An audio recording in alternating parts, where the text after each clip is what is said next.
Учебник медитации. Часть 4. Соблюдение нравственных принципов в качестве базового условия практики медитации. Требование соблюдения нравственных принципов является обязательным для медитатора, и об этом говорится и в индийской йоге, и в буддизме. В первых двух частях, яма и нияма, в восьмичастной йоге Патанджали в сутрах 2.30 и 2.32 приводятся следующие требования к тому, кто собирается приступить к практике медитации самадхи. 2.30. Сдержанность, яма, включает ненасилие, ахимса, правдивость, сатья, неприсвоение чужого, астея, безбрачие, брахмачария, и непринятие даров, апариграха. 2.32. Соблюдение требований, нияма – это чистота тела и ума в шауче, удовлетворенность, сантоша, аскетичность, тапас, изучение, сватхья, и стойкая преданность ишваре, ишвара пранитхана. Как уже было сказано в видео, сравнение восьмичастной практики йога-сутр с благородным восьмеричным путем буддизма, ступени благородного восьмеричного пути с 3 по 5, правильная речь, правильное поведение и правильный образ жизни, созвучны первым двум частям йоги Патанджали, яме и нияме. Эти 3 ступени из 8 образуют одну из 3 групп ступеней благородного восьмеричного пути, которая называется санскритским словом шила, на пали – сила, и переводится как праведность, нравственность. Все учение махаяны буддизма подытоживается в 3 доктринах: 3 шикша, шила, или праведный образ жизни, самадхи, или медитация, и праджни, или запредельная мудрость. В этом контексте праведный образ жизни служит основой для практики медитации, которая, в свою очередь, и позволяет обрести просветление и запредельную мудрость в результате появления новых, сверхпроницательных и сверхмощных когнитивных инструментов благодаря энергетическому эффекту практики самадхи. Безнравственное поведение создает кармические вихри, которые не только с самого начала естественным образом отвращают человека от практики духовных учений йоги и буддизма, но и не позволят ему достичь требуемой чистоты и ясности безмолвия ума для достижения состояния самадхи, шамадхи, даже если не самая плохая карма позволит ему начать практику.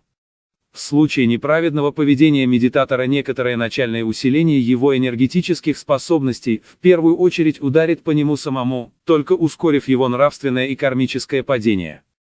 Максимальная длительность безнравственного поведения человека в этом воплощении определяется балансом прошлых заслуг и текущих проступков.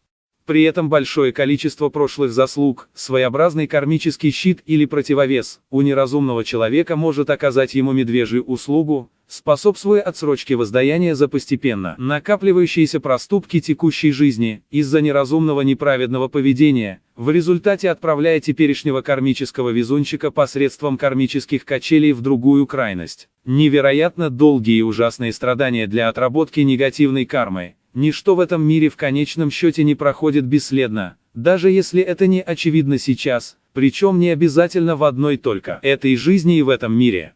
Не зря святые всех религий настаивают на необходимости соблюдения нравственного образа жизни. Развитие сознания через медитацию самадхи шамадха несопоставимо лучше и выгоднее порождения даже самой хорошей кармы, если таковая не сопровождается высоким уровнем развитости когнитивных способностей. Совершенный контроль над умом, достигаемый благодаря практике раджа-йоги, чита-врити-ниродха, позволяет не только избегать накопления лишней кармы в процессе деятельности, но и со временем, при продолжении многолетней практики правильной медитации самадхи, расширять горизонты кармического видения, превращая жизнь в одну сплошную притчу, тем самым, благодаря появлению и развитию новых когнитивных инструментов в процессе практики медитации, коренным образом меняя мировоззрение человека, гарантированно и необратимо делая его и добрым, и сострадательным на самом глубинном уровне его сознания, а не через самовнушение, что также препятствует накоплению негативной кармы. Из писания мистерия йоги святого мудреца Дататреи. Веды – это самое прекрасное. Проведение всевозможных яджн еще лучше. Повторение мантр, джапа, еще лучше, чем яджны. Путь знания, джняна марга, лучше джапы. Но еще лучше знание медитация, тхьяна, в которой исчезают все совокупные окрашивающие ее примеси, рага, то есть дуализм и привязанности. Именно в такой медитации следует достигать извечное высшее Я. Когда йог тщательно медитирует на запредельного брахмана, когда он чист, в том числе и внутренне, совершенно искренен и обуздал свои чувства, тогда он сможет постичь непреложную суть йоги.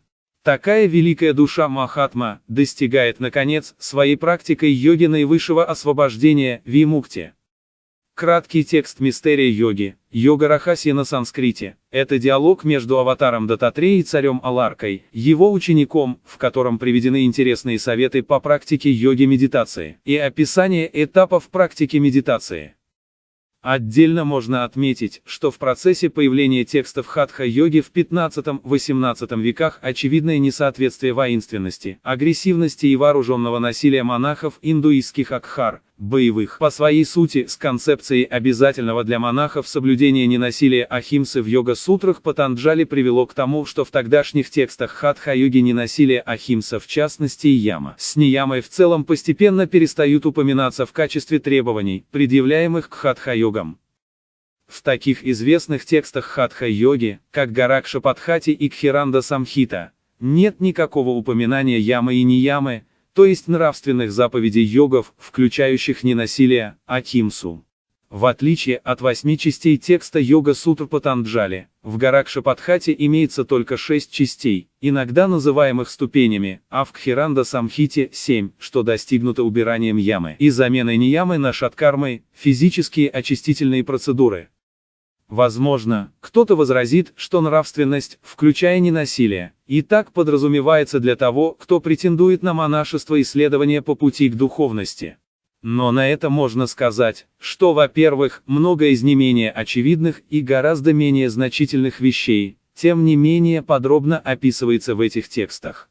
Во-вторых, фактическая боевая направленность монашеских орденов Акхар, в том числе и относящихся к Надха-сампрадая, к которой относят оба данных текста, была настолько бросающейся в глаза в средние века, что это вступало в просто дикое противоречие с фундаментальными концепциями ямы и ниямы тогдашней йоги, базировавшейся на йога-сутрах Патанджали. Хотя бы частично разрешить это противоречие удалось только написанием новых специальных текстов, из которых пришлось выбросить требования соблюдения ахимсы, ненасилия и остальных этических принципов. Ямы и ниямы йогами, которыми себя называли боевые сторонники физкультуры-калистеники, прикрывавшиеся монашеским статусом. На этом фоне интересно выглядит тот факт, что в индийском издании английского перевода Шива Самхиты 1914 года в стихе 3.33 «Вещи, от которых необходимо отказаться» в пункте 11 слово «химса» «насилие» переведено как «убийство животных» с добавлением слова «животных» в скобках, отсутствующего в оригинале на санскрите, хотя в пункте 19 в переводе отдельно говорится про жестокость по отношению к животным, пранипида, живым боль. Хотя и там в санскритском оригинале речь идет о пранин, просто живых существах, включая и людей. Видимо, представление о боевых саньясинах настолько укоренилось в сознании индийцев, что они уже не могли в переводе даже такого текста, как Шива Самхита, не сместить акценты на ненасилии только по отношению к животным, так как вооруженные нападения саньясинов, в том числе и ЧВКшников, тогда воспринимались индийцами как нечто само собой разумеющееся. Подробнее история Акхар в контексте йоги приведена в видео «История хатха-йоги на самом деле», часть 2. В 2004 году я получил индивидуальную саньяса-дикшу от Махамандалешвара Джуна Акхары Самнатха Гириджи в его головном гималайском ашраме, став таким образом участником Джуна Акхары. Даже формальное вынужденное соблюдение нравственных заповедей позволяет избегать накопления личной негативной кармой тогда, когда ее вред еще не очевиден для самого человека ввиду ограниченности горизонтов его кармического видения из-за недостаточной развитости когнитивных способностей, из-за чего к тому же не всегда очевидно, как именно поступать праведно в каждой конкретной неоднозначной ситуации. Многолетняя практика правильной медитации самадхи шамадха позволяет гарантированно и необратимо сделать человека и высоконравственным благодаря развитию виджнинамая коши, будхи, с появлением остроты восприятия вплоть до мельчайших деталей, а также интуиции вплоть до ясновидения, и даже святым чудотворцам благодаря развитию анандамая коши, самбхагакай, с появлением сверхсознания, с его побочным эффектом в виде сверхспособностей ситхи. В следующей части будут рассмотрены вопросы о диете медитатора, в том числе и о важности вегетарианства.